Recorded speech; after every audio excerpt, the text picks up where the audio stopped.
I believe that it all starts with a morning routine, a powerful morning routine. My entire life changed once I became disciplined to the 5 things, what I call the 5 things to an extraordinary life, 5 simple steps that I do every single morning.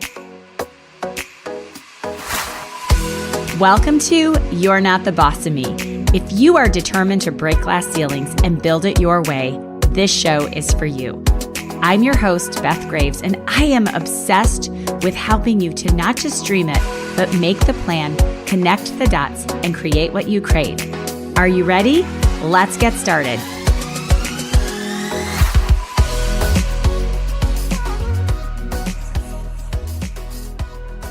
Welcome back. I am so excited because this episode is the first episode after our launch week. It's Beth Graves with You're Not the Boss of Me with one of my favorite humans ever. Welcome, Glenn Lundy. Hi. How are you, Miss Beth? I am so excited to be here. I love your podcast. It's amazing. What do you love most about it? I love so me being in the business of creating content, I know that one of the hardest things is to really sound conversational and natural in podcasts. You don't want to perform. You don't want to sound like you're presenting. And your podcast is so incredibly organic. It just feels like you and I are in the living room having a little heart-to-heart chatting. I absolutely love it. And I know it's a podcast designed and directed towards women, but I listen to it all the time. Hey, well, you have a lot of women in your life. Okay, so I want to give you guys a little background. Most of you should know Glenn Lundy. If you don't, I'm going to tell you because I preach morning routine that at 5:30 a.m., I'm going to have him tell you about how Rise and Grind got started. But a little background, I was added to this chat on Facebook about going to Greece with one of our mentors and close friends, Danelle Delgado. And there was this guy named Glenn Lundy talking about the shoes he was packing. And I was like, who's Glenn Lundy? And I started to cyber stalk him. And I was like, I am so excited to be in his space. So let's go back because what we have listening to this podcast are a lot of people that are looking at, I want to take that leap. And I didn't want to do the introduction myself because I think it's a little mysterious to think about how you went from full-time rocking automotive sales to having this morning show, being an entrepreneur, having events and coaching and helping people with being their own boss and learning to make money for God's sake and all these cool things. Plus, you've got this whole family at home. I'm getting one dog out of my office, and I was thinking Glenn Lundy would laugh if I said my dog's snoring. So give us a little bit of your background on how I'm looking at you. You guys can't see this because we're on a podcast, but he's live in his Rise and Grind studio, which is incredible. You will see it when you're up at 5:30 listening to my favorite morning show. That's right. Well, my name is Glenn Lundy, and I am a husband to 1 and a father to 7. I got lots and lots of babies, and obviously the host of the wildly popular, that's what I like to say, the wildly popular Facebook Live show, #Rise and Grind. And yeah, I've got a background in automotive. I've been in the automotive industry for 20 years now and really made a name for myself and had an opportunity where God put me in a very small town with a very small group of people, and we did some very big things. We were able to grow 800% in 5 years to become the second largest used car franchise dealership in the country. So that was kind of one season of my life. I had a season prior to that that was a very rocky season in my life where everything from drugs, alcohol, homelessness, jail, that whole season. And so my life has really been about just different seasons and different chapters. And right now I'm in this new season where I felt like God was calling me to help change the way people start their day, really just help them change the way they start their day and help remind people that we are all children of God and that we all have worth and value here on this planet. So that's kind of what I do now. It's crazy. All right. So go back to the season of addiction, the season of homelessness. And there are listeners and friends listening today that have either friends, family themselves, and they need to take that first step into where you were when you started to be productive and build again the Glenn Lundy that God created you to be. So talk a little bit about if someone was listening and saying, okay, I'm stuck here, whether it's food addiction, alcohol addiction, drug addiction, addiction to social media. There's so many things. What are the things that you could say, a few things of someone that wants to take a step today in the right direction? I believe that it all starts with a morning routine, a powerful morning routine. My entire life changed once I became disciplined to the 5 things, what I call the 5 things to an extraordinary life, 5 simple steps that I do every single morning. And so the first thing I do every single day is I never hit the snooze button, right? The snooze button used to be my best friend. How are you with snooze buttons, Beth? Well, you know that I am a thriver, so I do not hit that snooze button. Yes. And it's interesting because I preach morning routine. I just did a call this morning for our team to dial into. The minute I mastered my mornings was the minute I started making more money and started having better relationships and started to lean in. So tell us about your 5 things that you do for that morning. So it starts with step 1, never hit the snooze button. We know that that's the devil, right? Satan lives in the snooze button. And then I truly, thoroughly believe that. The second thing is don't touch your phone first thing in the morning. I mean, golly, Beth, we have these phones that are just filled with everything from positive things that we find on our phone. There's ways to make money on our phone, but there's also politics and scandal and violence and so many other things that come along with it. So never touch your phone first thing in the morning because we don't want someone else to be able to control our day, right? Like, I don't want to be influenced. I don't want to grab my phone first thing in the morning and see that so-and-so's relative passed away or so-and-so's battling cancer or so-and-so went and shot up everybody in the school. Like, when you start your day with those types of things, even though those are real life and they exist and there's a place for those, when you start your day with those types of things, it's really hard to keep that energy level high and go out there and carry on and make a massive impact, right? So that's step 2, is just don't touch your phone first thing in the morning. And then step 3, of course, is a 2-parter for me. It's gratitude and goals. So I write down everything that I'm thankful for first thing in the morning, and then I follow that up with goals. And the reason that sounds like 2 steps, but the reason I put it in 1 is I believe that a lot of people write down their goals, and I think that there's power in that, but you can really add some jet fuel to that if you start with gratitude, right? Like, if we just start with goals, like, I wish I had this, I wish I had that, I wish I had this, I wish I had that, then we're actually coming from a place of lack versus coming from a place of abundance. When we can start with gratitude and find the joy in the little things in life and then go into our goals, it's just jet fuel, is my belief. The 4th thing is take care of the physical. We got to do our thrive, right? We gotta thrive. We got to make sure that we're working out. We got to take care of ourselves physically. We've only got one body. We got to make sure it's going to last for a really long time. And then step 5, I think, is the most important and most powerful step to my morning routine. Is step 5 is I send out a positive or an encouraging message to someone, somewhere, somehow, whether it be on Facebook or a text message, or I'll write a note for one of my kids, whatever it is, I send out a powerful, positive, encouraging message first thing in the morning. And now I'm ready to start my day. You know what? I have forgotten that last step. I have, I heard it. We did it in Greece. I was doing that, and I'm adding that to my routine. I think I do it, but then you look at the day gets away, and I'm adding that. So those 5 things shifted your entire life. You're working, that growth was insane. You're making money. You're sitting you ended up listening to Danelle Delgado, right? That was the push that pushed you to that next big step of, I'm going to go full time with my mission, with my vision, with my Rise and Grind movement. So talk about that piece. Yeah, no doubt. I was at 10X GrowthCon, and I was killing it in the automotive industry. I was making, a ton of money, but I was also sacrificing my family for those dollars. I was working, I'd leave the house at 6 a.m. I'd get home at 10 at night. And that was a 6-day-a-week type dig. And then I was exhausted on Sundays. And so I was at 10X Growth Con, and here comes this woman, Danelle Delgado, that I had never heard of before. And she's standing on stage, and she's basically calling everybody out. She's like, hey, who reads the books and knows what they're supposed to do? Who listens to the audios and knows what they're supposed to do? Who knows everything about Grant Cardone? And I'm like, me, because I've studied Grant Cardone for 20 years. And then she's like, okay, hold your hand up. And I've got my hand up. I know Grant, I know this, so on and so forth. And then she says, now keep your hand up if you know all the things you're supposed to be doing, but you're not doing them.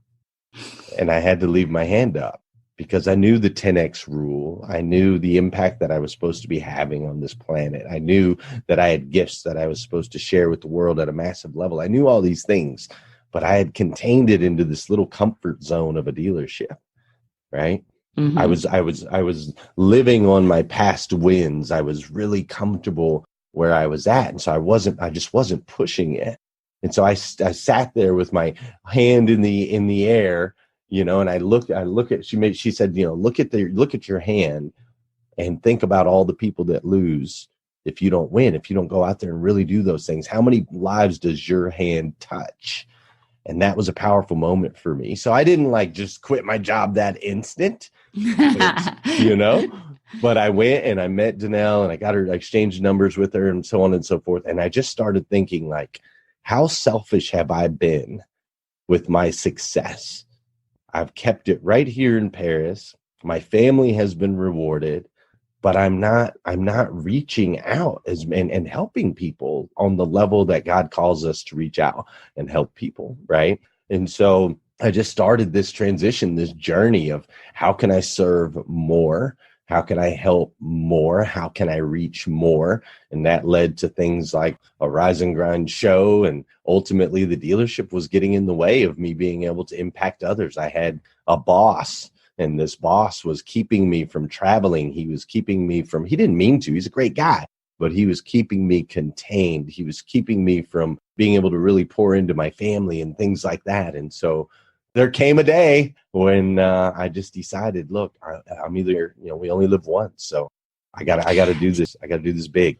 So it really hits home for me when you say living on your past wins, because the hesitation for me to branch out, start this podcast and start some programs for women that are looking for how to profit their way, how to create that path, and how to really lean into their mission. I'm winning, mm-hmm. and in the network marketing space, but to take that step to say, okay, I'm going to do something a little bit different. And I was out listening to a book one day, and it's comfortable. I've done the same thing for 5 years. I know how to do it. I know how to motivate. I know how to help people win in my little Paris, Kentucky, right? Sure. And I loved that. This is like our own coaching session today, because I also feel like this happens.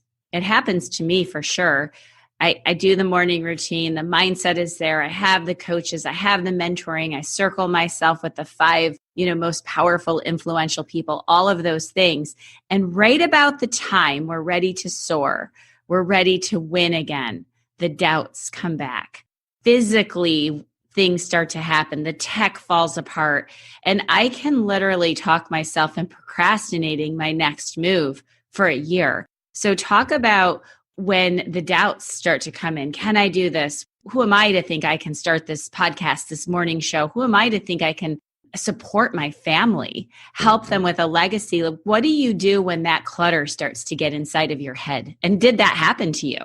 It definitely happened to me on multiple occasions. I started this Rise and Grind show in my utility closet of my house. It was just me and a desk and a little chalkboard. I still have the chalkboard behind me now. I carried it over to the new studio to always remind me of the humble beginnings. But I started in this closet, and I didn't really know what I was doing. And a 5:30 a.m. commitment 5 days a week is a big deal. That's a life-changing, life-altering type thing. I had to make better decisions the night before. I had to plan my travel accordingly. It's affected everything in my life. And so a few months in, it took off initially and we started a clothing line and, all these things. But then it just kind of plateaued, and there wasn't a whole lot of views, and there wasn't a whole lot of people joining the group. And it was kind of like, wait a minute, I'm doing all of this, but I'm not seeing the results, the metrics that I had in my head, the expectations that I had. Now, that's a whole nother conversation, determining your metrics. I was talking to Ryan Critch about that the other day. Like, your metrics are really, if you're not hitting your metrics, you might want to really take a look and make sure you've got the right metrics, right? But I was at a place where it was like, is it really worth it? Do I really want to do all of these things? And then, like you said, there's technical issues, and you got to battle Facebook algorithms, and you got to battle self-doubt and all of these things. But then I was reminded, one time I was at my church, Southland Christian Church, at this group called The Space Between. And I remember the pastor there telling me that when you are following God's plan, there will always be turmoil. There will always be trouble along the way. The closer that we get to greatness, the closer we get to really making an impact in someone's life, that's when the enemy takes notice, right? That's when the enemy's like, hold up, man, this guy's about to break through, or this young lady's about to change someone's life. She's about to soften someone's heart. She's about to create a situation for them where they can take care of their families, where they can really thrive. And so when you get close is when the enemy attacks most. So I started to realize, like, all of that self-doubt and all of those tech issues and all of those things, that's the enemy's way. And that, to me, now is a sign. I get excited about that. I'm like, oh yeah, the enemy's attacking right now. Bring it. We must be about to break through to something phenomenal if we're under attack. When we're sitting on the couch and we're not doing anything, we're not making an impact in other people's lives, the enemy's like, okay, cool, right? They're good. I ain't got to worry about them. They're not. She's watching another Friends episode, just where I need her, right? That's exactly right. Just where I need her. So nowadays I find that as fuel. I find it as fuel. In the early days, it was tough. But I just had to remember that there is a battle going on outside of us, and we are soldiers in that battle. And when we're called to fight, we got to fight, I love that. When we're called to fight, we've got to fight. So there's a lot of people that I find that they'll be on your 5:30 show. They'll be on the Friday Night Live. They'll be watching and watching and watching, and the action isn't happening. They're a big fan. And I think it's because somebody along the way, or in their head, they're saying, well, I can't be Glenn Lundy, so I'm just going to be a super fan of Beth Graves, Glenn Lundy. I'm going to be all in over there, but they're not seeing the difference in their life. So how do we help our fans, our followers, our listeners, our friends, our sisters, our brothers? How do we help them? This is a question for me today, because so many people send you messages about Rise and Grind. You're inspiring me, Glenn. And then year after year, it's the same thing. What can we do to help them to say, I'm doing it. I'm taking that action. I'm taking the first step. Like, what is going to get them off that couch or get them to make that first sale or decide on a plan? Beth, I spoke recently at an event called Culture Matters. And I was doing some research, and I learned something really, really interesting and really powerful. And I've seen this my whole life. I just didn't realize it until this past week. So human beings, and pretty much the entire animal kingdom, most people fall into the pool of average, right? We'll do just enough to survive, but not necessarily to succeed. So there's a reason that you have like the 1%ers and the 2%ers, right? There's a reason that that's a small group that reaches high levels of success. And then, of course, we have the people kind of that fall off on the bottom, that, poverty and homeless. And that, again, is another small percentage. But the majority of people fall in this area where they'll do just enough to survive, but not necessarily succeed. So in their marriage, they'll do just enough to stay married. Like, I won't cheat on my spouse, but I'm not necessarily going to go over the top and adore my spouse and really have a great marriage. Or in money, I'll have just enough to pay my bills so I don't get evicted and get my car repoed, but I'll never have enough to be able to make an impact in other people's lives, right? In all these areas, we fall into the middle. And so I found that really interesting and fascinating. And I started looking. And in the animal kingdom, you've got lions, right? You think lion, you think roar, this awesome animal. It's amazing. Even lions will roll in packs. And most lions would prefer to be the number 2 lion, the number 3 lion, or the number 4 lion, because that's where it's safe.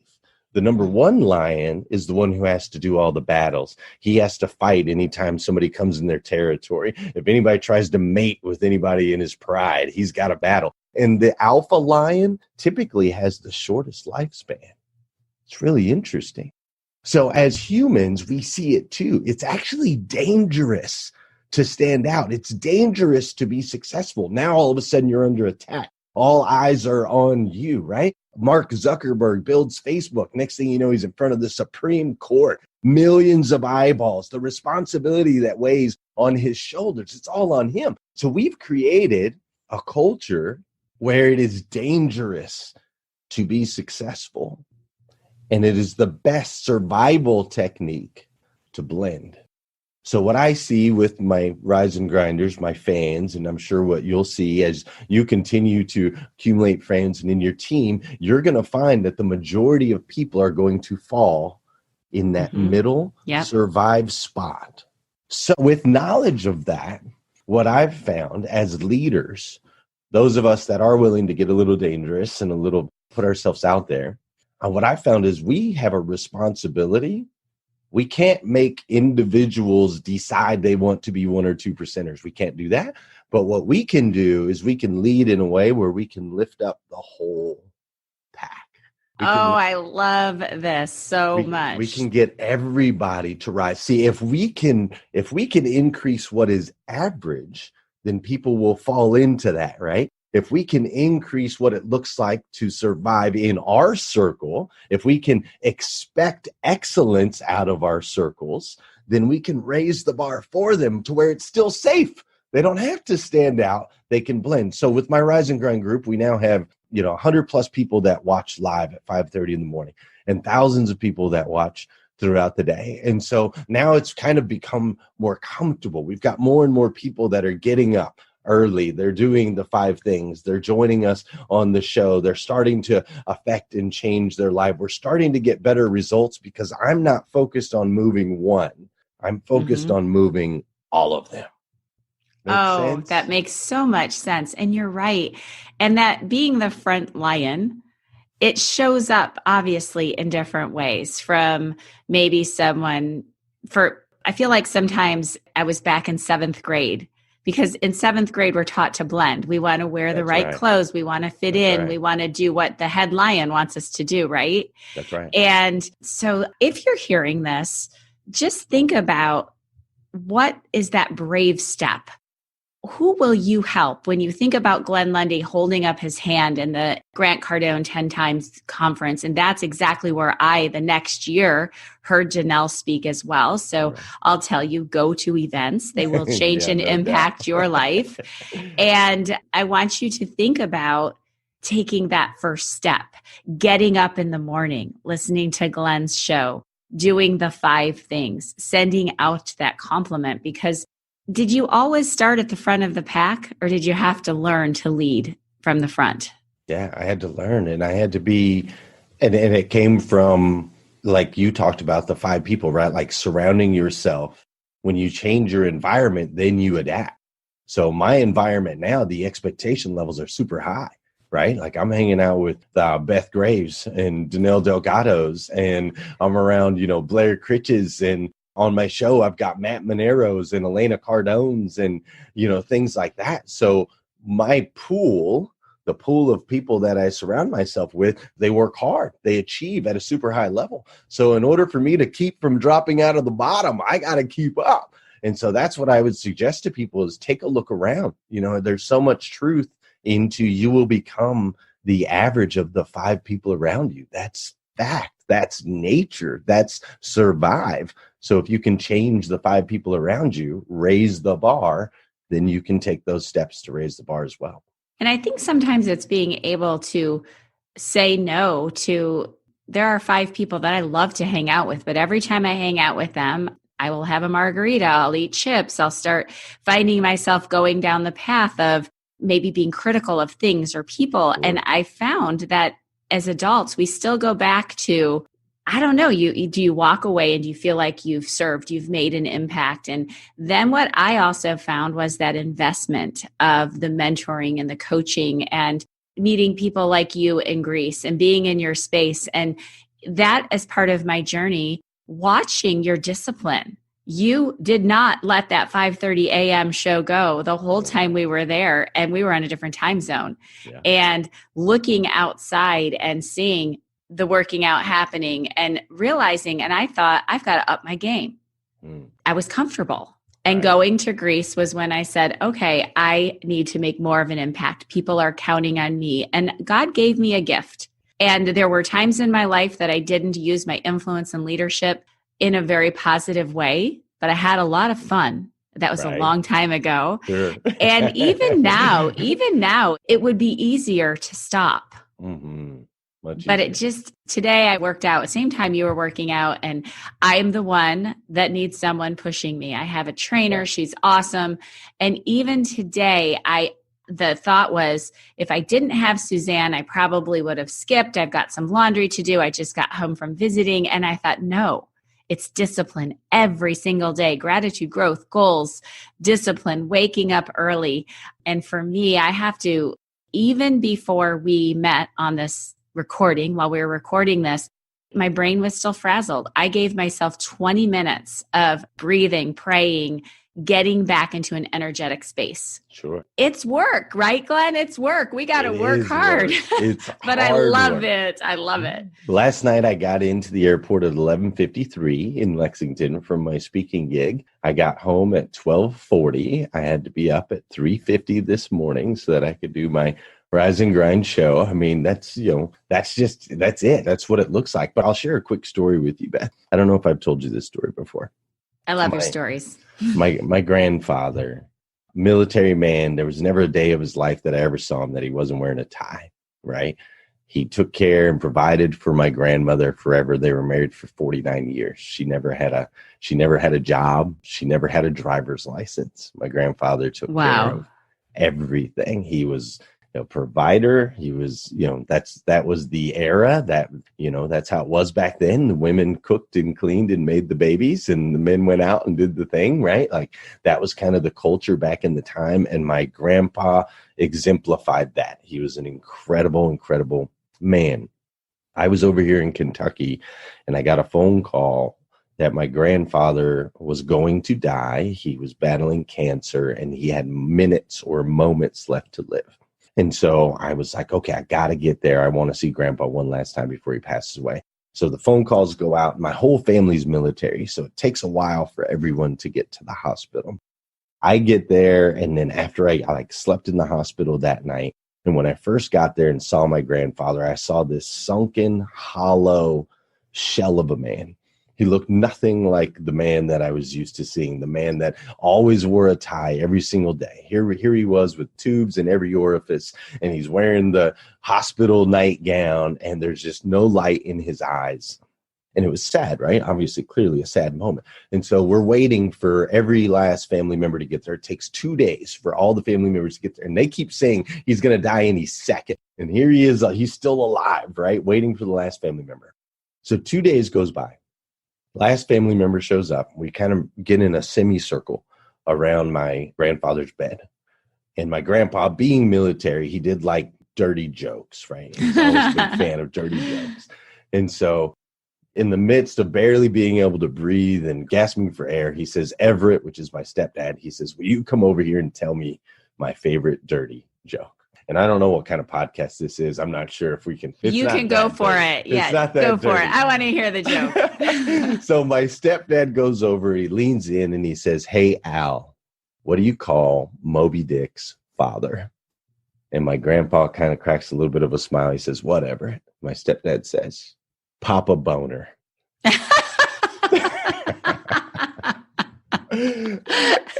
So we all chuckle and the tears are streaming down everybody's eyes, right? This is just a moment I'll never forget.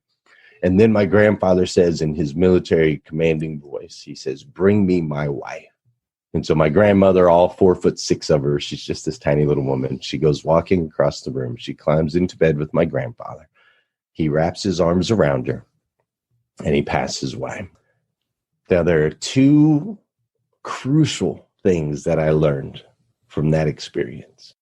The first thing that I learned is we are spiritual beings. You cannot argue with me about this. You can't argue. There is no way science can explain to me how my grandfather waited until the very last family member arrived, how he was able to be told his favorite joke, how he was able to die with his arms wrapped around his wife of 49 years. Science can't explain that to me.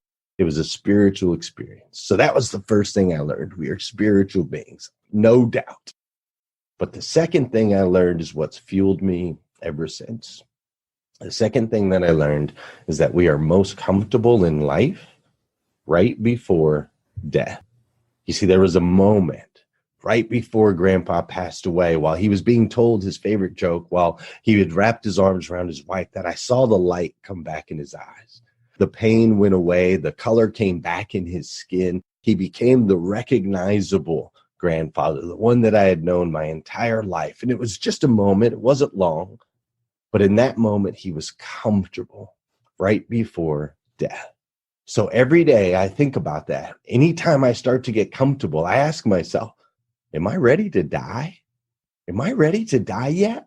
I hear people seeking comfort all the time. Like, I just want enough to be comfortable. I just want to be a comfortable living, a comfortable lifestyle. Okay, well, if you are ready to die, then seek comfort, because we're most comfortable in life right before death. However, if you're not ready to die yet, then you got to put yourself in uncomfortable situations. That's where we grow. We grow in the struggles and in the challenges of life. That's where the fulfillment comes from, is from the uncomfortable.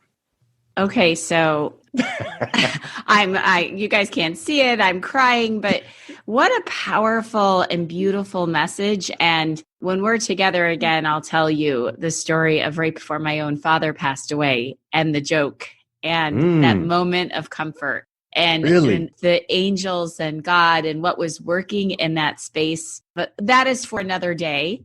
I can't wait. And I'll share that on the podcast as well, because that was one of the big pushes that I had. It was before I stepped way out of my comfort zone as an entrepreneur. So, Glenn, you are an extraordinary human, and the impact that just in, like, God put the right people together when we went to Mykonos. For me, my husband said, because I'm the mom, and he had traveled with business a lot, and he does travel a lot. And he's like, does it feel right? Do you feel like you need to be there? I had no idea. I hadn't been in the mastermind prior, just work with Danelle alone. And this magical group of humans gathers and continue to elevate all of us, the friendships, the power of connection.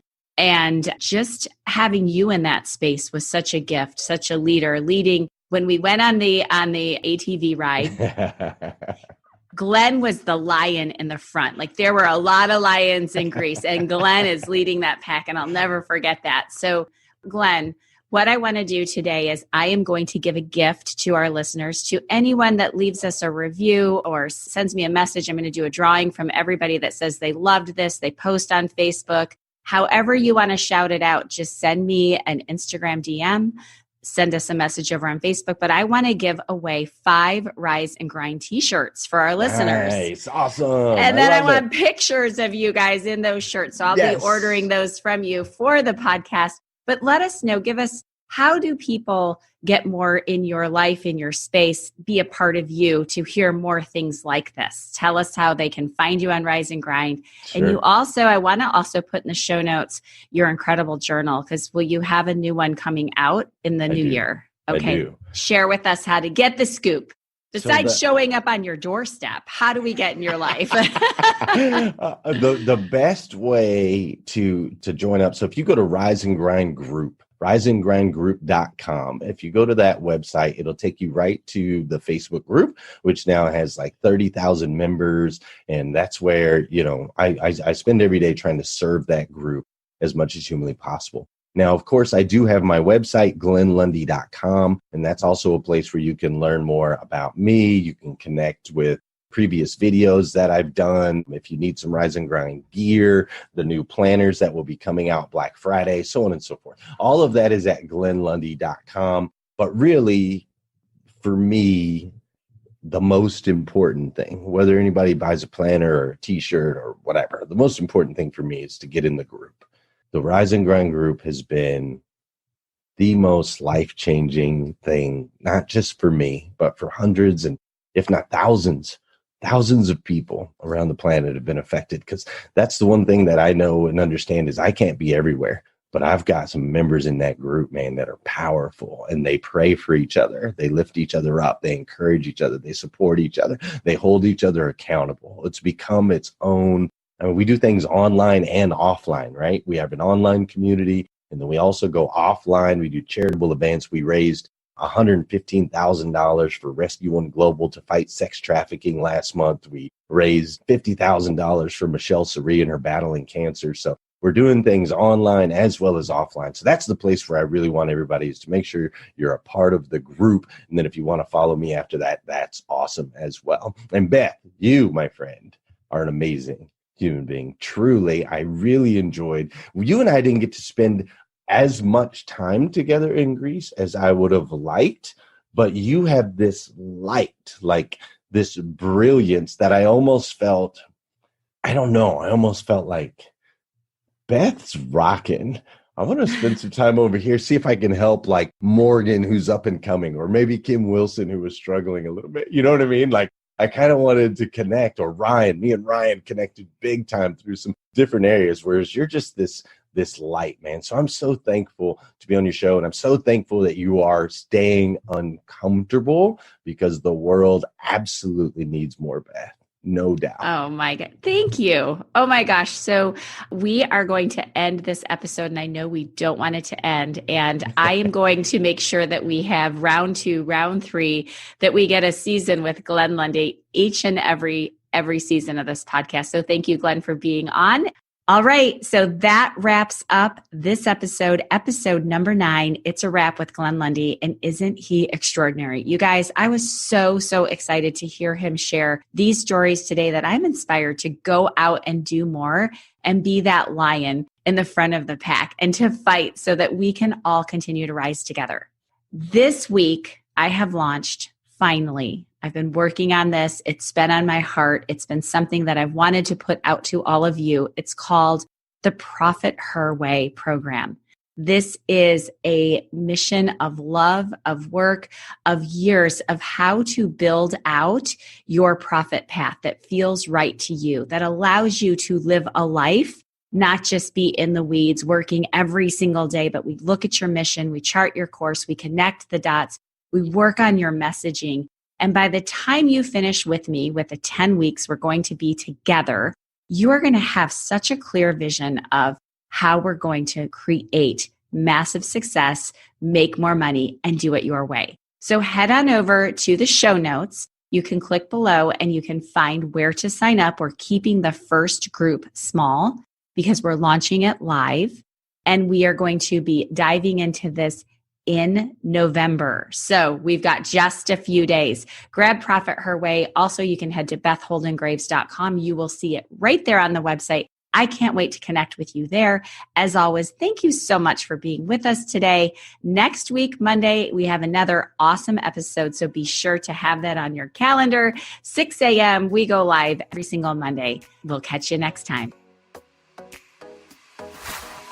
Thanks so much for hanging out with me today on You're Not the Boss of Me.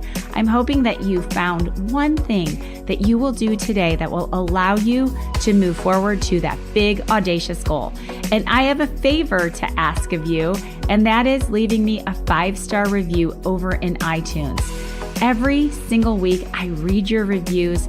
I love hearing what you have to say, and it allows me to bring you more, to get more people to interview that are doing the thing, breaking the glass ceilings, creating what they crave, and helping you with your game plan. So leave me a 5-star review, and when you do, I enter you to win the You're Not the Boss of Me swag. So make sure you leave it, and we'll reach out to you if you're the winner. Thanks so much for hanging with me today, and we'll chat with you soon.